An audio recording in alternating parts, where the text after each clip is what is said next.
Welcome to episode 13 of the Left Coast Gamers podcast. I'm here with Mark and Phil again, as usual. And how, Gamers. hello, Mark. Hello. Hello, Phil. Good to see you, Paul. It's great to see you guys. So we're going to get right into it. What's been happening? Mark, what's been happening? I've really been enjoying my summer, playing a lot of games, playing games with you, Paul. I'll let you discuss our game, since you were our last victor, I think. No, I was. I won the game, didn't I? Never Yeah, mind. Maybe I so should talk about it.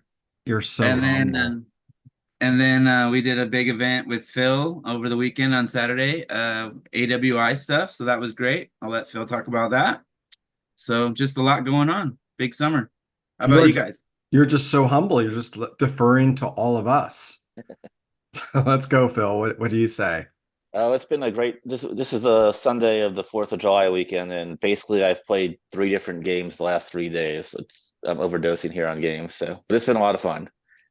So I got some bolt action in on Friday, AWI in yesterday, and some BattleTech in today. Excellent. So, did you break the curse of bolt action feeling the same? Uh, yeah, I mean, because as I mentioned last time, we were playing a scenario out of the Bolt Action Overlord campaign book. We did a second scenario from the book as well. We didn't quite finish. We'll finish it next weekend, but these scenarios are a lot of fun. So That's what Mark and I have found. Please agree with me, Mark. Yeah, no, they're throwing a lot of little wrinkles in with special troops and all the little requirements that you have to do for maybe capturing objectives or how troops come onto the board and all that stuff. It's really fun. Yeah. So we'll talk more about that when we get to what we've been doing and the specifics of it. How about that pile of shame? We talked about that last time. Yes. Anyone made progress? Well, I had an old box of winter Russians, so I opened them up and started putting them together for our campaign. But then I noticed I don't have any Soviet militia, so I ordered some. So I was a bad boy, but So what where can you did do? you order them from? I did order it from the Evil Empire of Amazon. So but yeah. Unfortunately, our favorite game store doesn't stock bolt action, but they will get Mm. it for us. Yeah, and I cheaped out because I did look at small stores, but I didn't want to pay another $10 for shipping. So I did cheap out on that. But I think Xander will ship for you. I Yeah, I mean, have they'll to get it talk to for her you. about that. Just getting into that routine with them. So I need to talk to them about that because you want to discuss what you ordered the version 3. Yep. For you as well, because I'm such Yes, a nice guy. you did. You put The owner, I should say, there's two of them. They are going to order 4 copies, which is great. And then they were listing off all the stuff they could get from Warlord. And I was like, okay, well, I'm just going to buy here from now on because I know what I want and I'll be up here getting my butt kicked by Mark. So I might as well have something to take home. I like that attitude, sir. But I got my Croatians done Nice. and well, I played them, remember? I was gonna say I thought they were done. Yeah. Well, no, they hadn't been fully based, and I still haven't done the um emblem. I think Should that I? might. What did you cut out? What did you say? I said that might be difficult, but it's up to you. It's your troops. Yeah, I think I might try it. I have a plan. Just doing the white chevron. I guess that's what Mhm. you call it, the emblem, and then taking and just dotting the many Is that on the dots. side of their helmet? Side of their helmet, and of course the side of their shoulder. So, side of the shoulder. I could have swore I saw a decal set from Warlord Games for them. Really? Yeah, you might want to check Oh, their website. Okay. I will check that out. Yeah. Thanks for saving me at least 6, maybe 8 hours of painting. Problem is you have to, it's a $3 little set, but you got to pay the overseas shipping. So it probably costs you more in shipping than the decal set. Yeah, I might go back to painting. Hmm. What about you, Phil?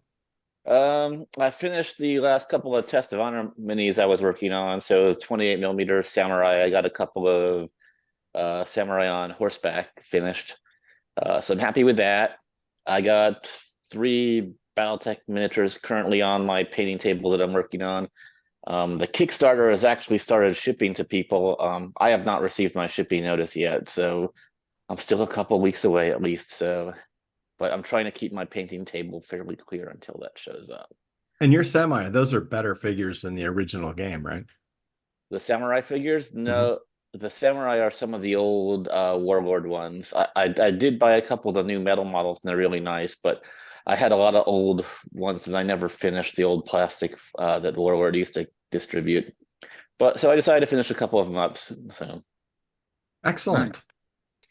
So Mark and I have embarked on the campaign Stalingrad.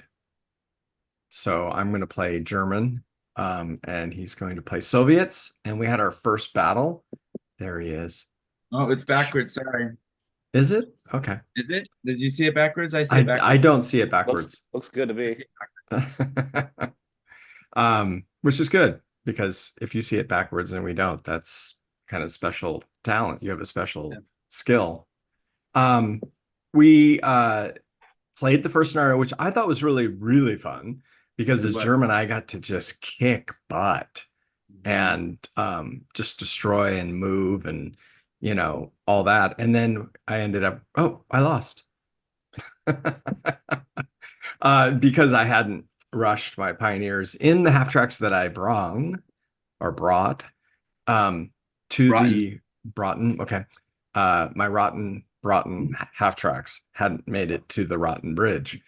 And if they had, they would have had pioneers in it, and you would not have won, Mark. No, yeah, the whole key of that scenario is charging towards the bridge if you're German and trying to shut down that road. I think you still have to do some delaying, though. I think you still have to put a speed bump or something in the road. For sure. Like the 222, just rush the 222 out on the road and then go ahead, blow me up. I just block the road.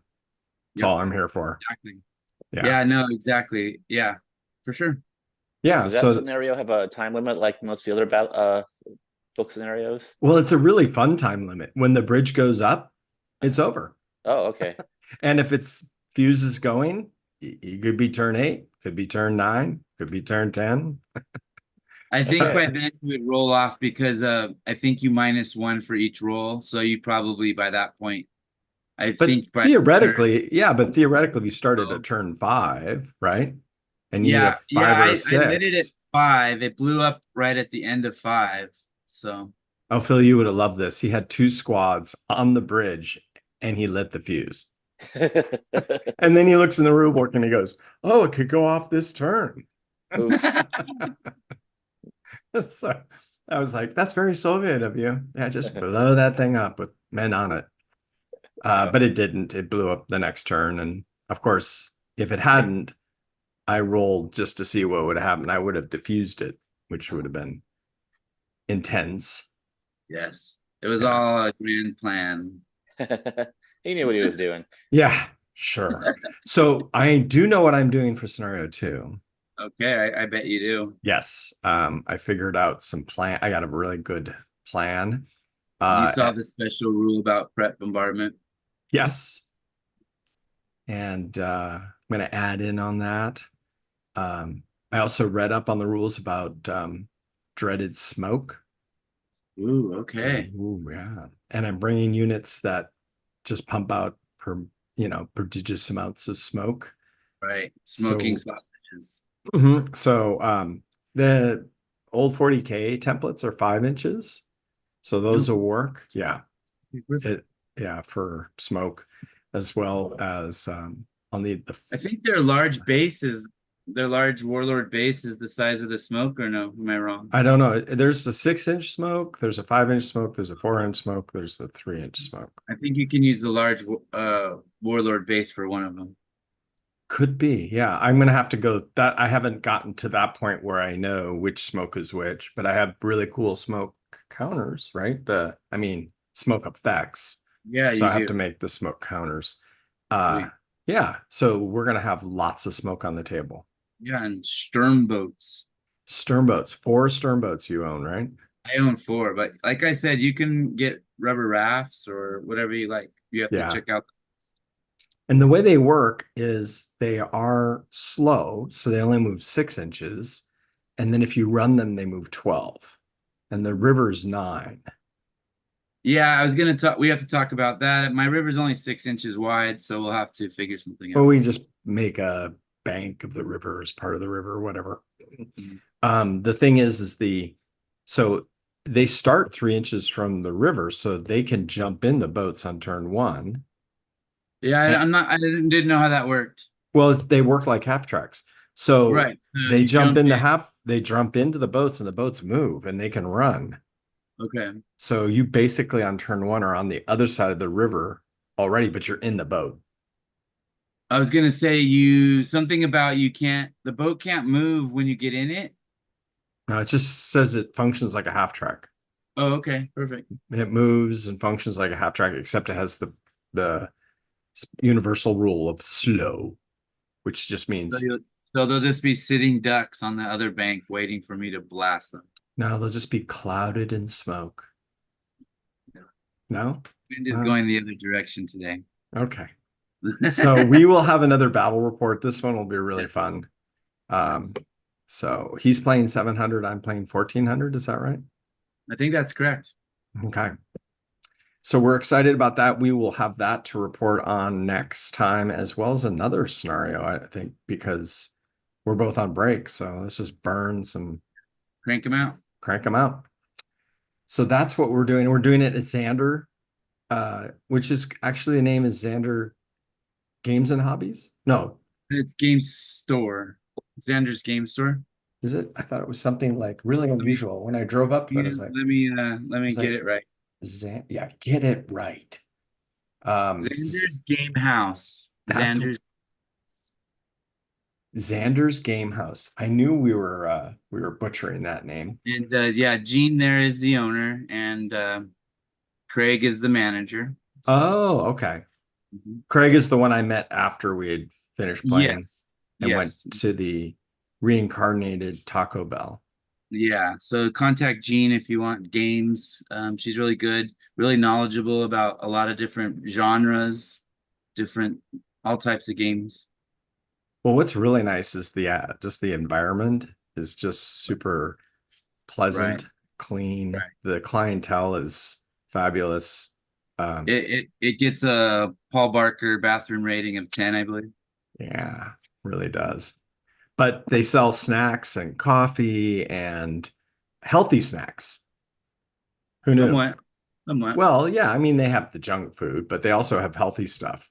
Like they had Bay Waters there and stuff like so I thought that's so of departure. When I go to other game stores, it's Twix. It's candy they don't even sell in Europe. So Skittles, Right. Flaming Hot, Fritos. Yes, the good stuff. Yeah, the outlawed food. So Right. we're having a lot of fun up there, and let's see. Yeah.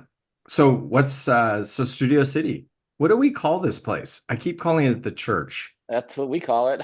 Okay. I mean, yeah, I don't know. I was thinking maybe clubhouse, or I don't know, meeting point, rendezvous. Justin's Playhouse. If you Yeah, say church, people know that they've gotten to the right place. So yeah. exactly. Yeah. So this is perfect. I mean, obviously you guys planned this, the 4th of July AWI.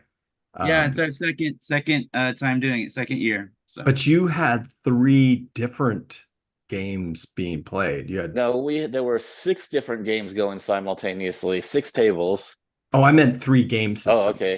And so 6 yeah, tables. 3 games, with 6 tables going for sure. I'm just going to be quiet now, and you're going to just describe everything. Good for it. Phil's got it. Uh, yeah, we had 4 tables of Rebels and Patriots, the Osprey Blue Book for AWI. Some people came from pretty far, and it was their first time at the church, and they set up a scenario. So a couple other introductory games that were being taught as well to new people. We had a bunch of new people who had never played the game before. And yeah, I mean, at all these events, we will always teach new members how to play. I mean, we expect new people to show up, and that's not a problem. But then there was also a really nice looking game of a sharp practice with the other Paul brought some amazing terrain for the scenario that he was running. And Mark, you had some really nice muskets and tomahawks terrain as well. Thank you very much. Yeah, I had 2 tables. I was sort of helping people with the rules on both those tables. Yeah, if you go onto Major Wellington's Facebook site, you'll see these tables they're talking about. You have to see them. It's one of the reasons I'm in the hobby, because I love doing train boards, and you build a train board and you're like, okay, I'm done. Exactly, yeah. And here we've got all these great things. We can set them up in all different ways, and you get very creative about your rivers and your roads. And you get to see your troops that you've connected with painted while you're painting. You get to see them on the field and how they perform and all that stuff. And I never go to a game without painted troops. I just feel that's not. Yeah, it's sort of sacrilegious, but you don't want to limit people from playing. So how about you, Phil? Do you go with unpainted models? It's too much work to paint my models. I'd never paint them. So no, but yeah, it was one of the nice things about the event at the church is that we had a lot more terrain than we did last time, and I think AWI really needs a lot of terrain. I saw actually on one of the boards, they had like a little town with a bunch of buildings and stuff like that. So it really cut down on like giant lines of sight for shooting and stuff like that. And they were actually having a lot of hand-to-hand combat on that table and stuff like that, just because people were able to close and by moving in cover and staying behind buildings. So it was very fun to watch. When I first played the game, which was the Osprey one, which is Rebels and Patriots, I really liked the system. Just unfortunately, it was Napoleonic, line them up and shoot them dead, and there was like no maneuver. Which is fine. That's a great kind of game too. But I also think of AWI as a much more of a maneuver game because of there were small numbers. I mean, we're talking about 100, 150 guys on each side for most of the battles, right? That's why I like muskets and tomahawks, because you get a little bit more of a really small grouping, like raiding little villages, or going and finding ammunition in a village and taking it away, and sort of just like the auxiliary sort of side actions, the small little actions can be incorporated in that game. From that time period, lining them up and firing and shooting it is, obviously how the armies fought. So try to incorporate the fun in a game while using the reality is hard, obviously. But there was a lot of maneuver too, in the smaller engagements. Of course, like Saratoga or Yorktown was a siege. Saratoga was basically a siege. They had a huge redoubt. Boston, another siege. New York, another siege. So, but most of the time it was, like Vietnam, it was these raiding parties that would go in and try to steal supplies, or it was British regulars stumbling on a bunch of, Union, Continental Army or militia.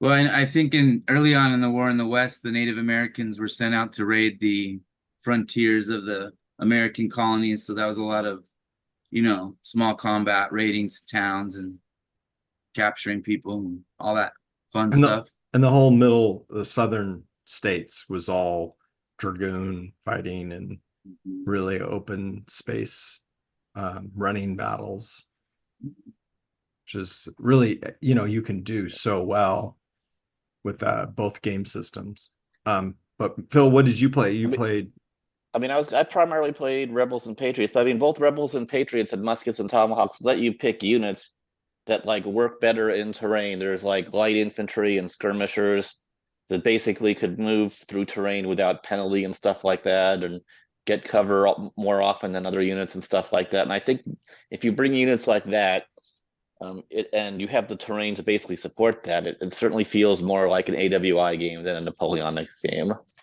For sure. Yeah, so And I was playing I played Rebels and Patriots twice. I was teaching a game. There were four people, two of which had never played the game before, and they wanted to basically just see a little bit of everything. So there was a little bit of cavalry, a little bit of line infantry, a little bit of skirmishers, a little bit of cannons. So, and then basically two of the tables after that game ended, the table next to us also finished. So then we decided to combine everyone into one giant six-player game, and that was a lot of fun as well. So um, just to basically get more people in on the action. It's because it certainly is more of a beer and pretzels game. Rebels and Patriots. There's not as much heavy thinking as there is in the other two games. So, and it's a good way basically to teach people the period and get some idea of how all the different units types worked, which is what we were trying to do to the new players. Yeah, then that's fun. Mark, you played Tomahawks, Yeah, muskets and well, truthfully, I just umpired sort of or helped out with rules over two tables. Kevin and Chris did one table, and then Bill and Ray did another table. Ray and Bill hadn't actually take it back. Bill had the first edition, so he hadn't played the second edition, and Ray had never played before. So there was a lot of obviously going over the rules and explaining everything there. Kevin and Chris had played a few times, but you know, the rules obviously when you don't play for a year at a time, you know, you have to go over them and discuss. So it was good. I didn't play, but I jumped back and forth and uh did my did my duty there. So it was fun. Cool. And did you guys set up your next event at the church? We did not. Actually, Uh, the person who runs it is going on vacation, so there will not be another event until August sometime, I believe, mid-August at the earliest. I know That's not too taking a far away. vacation, crazy tough. Isn't gaming a vacation? That's right. So, how was Fox Green Beach? Tell us all about it. So that's from the so for show and books. That is from the uh, D-Day Overlord book from Osprey. Um, it's a fun scenario, I think, for the Americans. It's basically a beach landing. It's a different beach landing than all the beaches you're usually used to. But the German player, all they have basically are fortifications and towers and machine guns and little flamethrower units that are all basically fixed. So they don't have any infantry running on the table at all.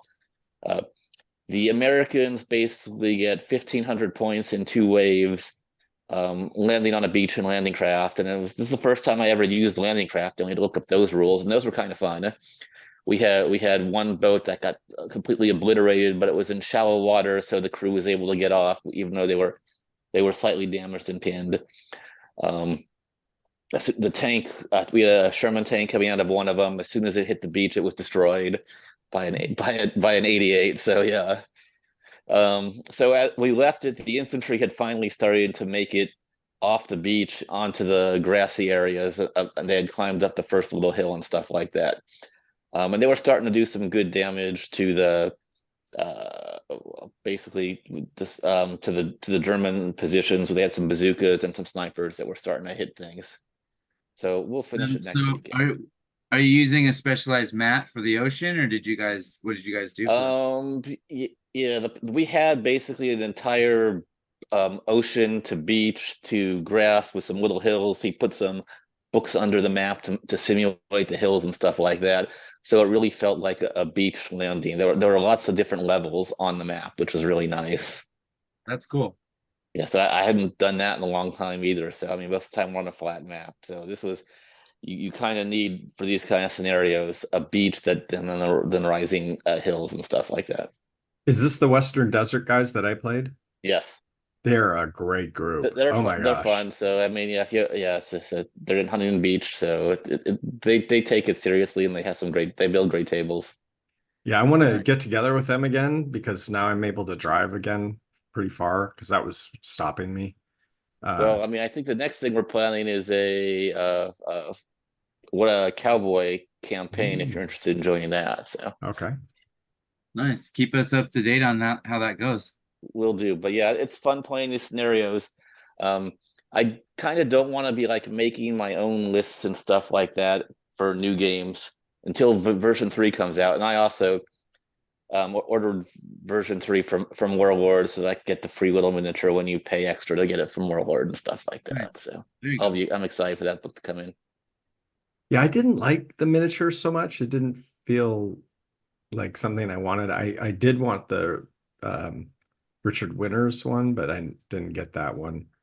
Maybe it's probably on eBay I think you can find it on eBay.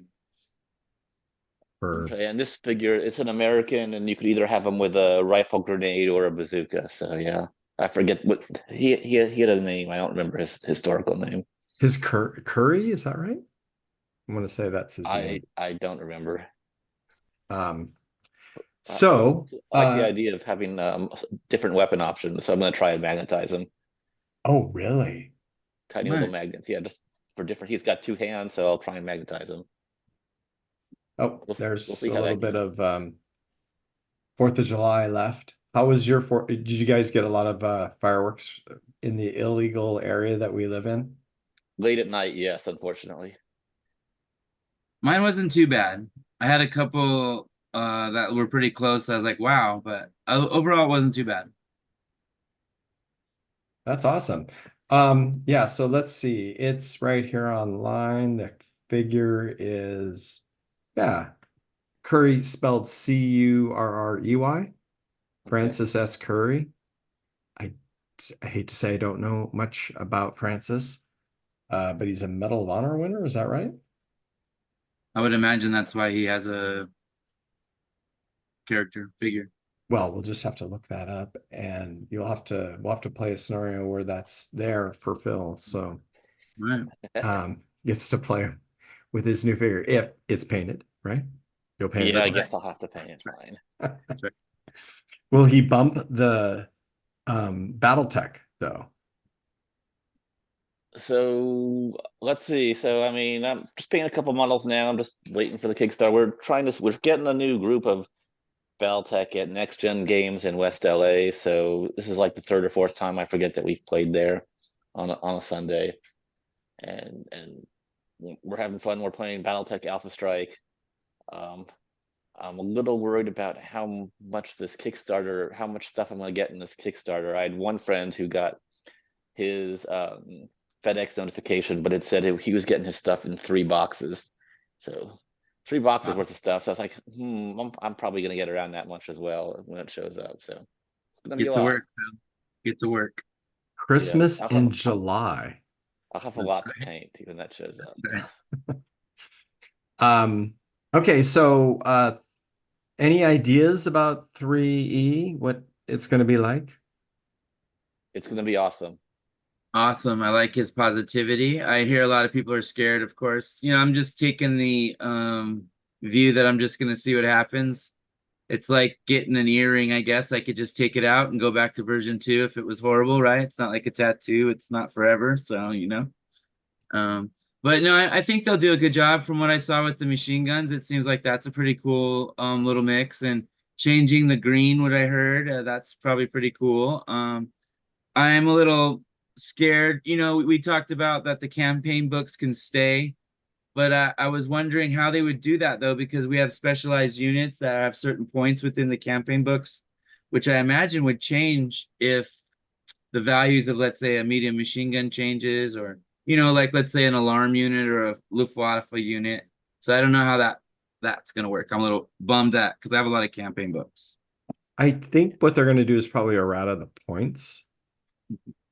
That would be So nice. yeah, and then you can still use the campaign books. That's my guess because they said they're still going to be playable. You won't have to buy a new one. Mhm. They're already up on their word where people that are buying version 2 can just submit a voucher